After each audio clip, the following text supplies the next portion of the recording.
Consider the implications of rejuvenation. The youth restoration process could have unexpected impacts on our society and culture. It could complicate and even destroy many societal aspects that take age into account, such as pensions, relationships, or family structures. Should a 150-year-old individual still be treated as an elder, even if they look and feel like they're in their 20s? From a scientific perspective, rejuvenation is a complex process. It's akin to an intricate clock we need to understand and learn to control.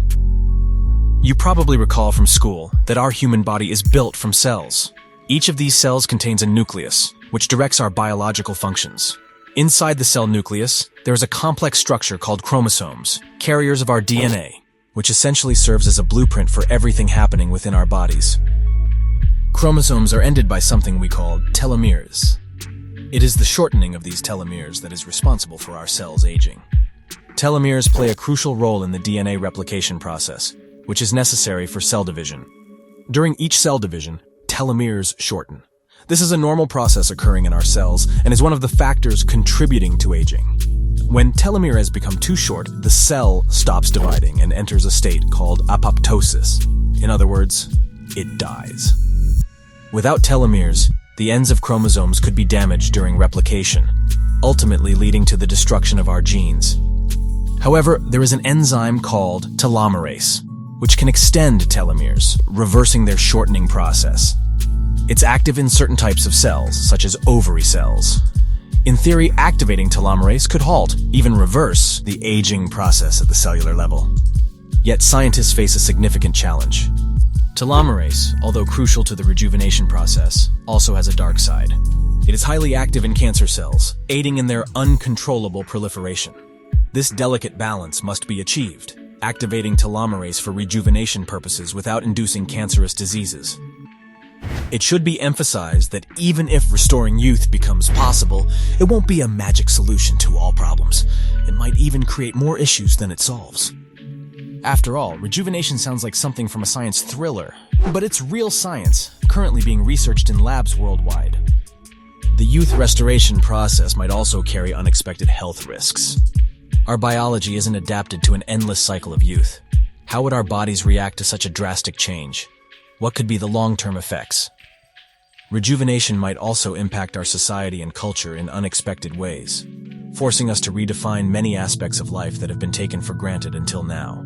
Imagine someone living to 150, but due to the process of restoring youth, they look and feel like a 20-something. How would that impact social structures built around age?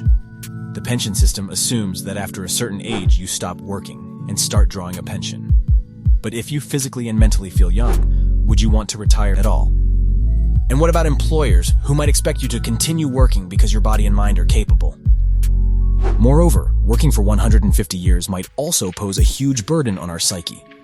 The human mind is not adapted to such a long period of professional activity. We might begin to feel fatigue, lack of motivation, or even burnout. Over such a long time, we might also experience stagnation, lack of new challenges, and a feeling of not developing further. Additionally, working for 150 years could force us to confront not only changes in our industry, but also significant social and technological changes. What would be the psychological effects of continuously adapting to new realities? In a world where age no longer matters, relationships might take various unconventional forms. Most people currently enter relationships with individuals of a similar age. This often relates to shared life experiences, career stages, and even future perspectives. But what would happen if external and internal aging signs were eliminated? In such a world, biological age would cease to be a barrier in relationships. Could a 50-year-old person start a relationship with a 150-year-old if they both look 25? This opens doors to a completely new perspective on interpersonal relations. Relationships between people with significant age differences could become common, possibly leading to changing social norms regarding the acceptable age difference in relationships. And this could have its consequences. For instance, it might influence the dynamics of these relationships due to potentially large differences in life experiences and points of view between partners. Moreover, in a rejuvenating world, parents could look younger or as young as their children. How would that affect family structure and dynamics?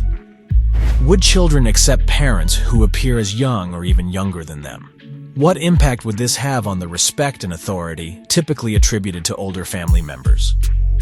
While all these are speculations, these are questions we should ask ourselves before science makes rejuvenation a reality. We are Synaptra. We are fascinated. Subscribe to stay tuned to the unknown.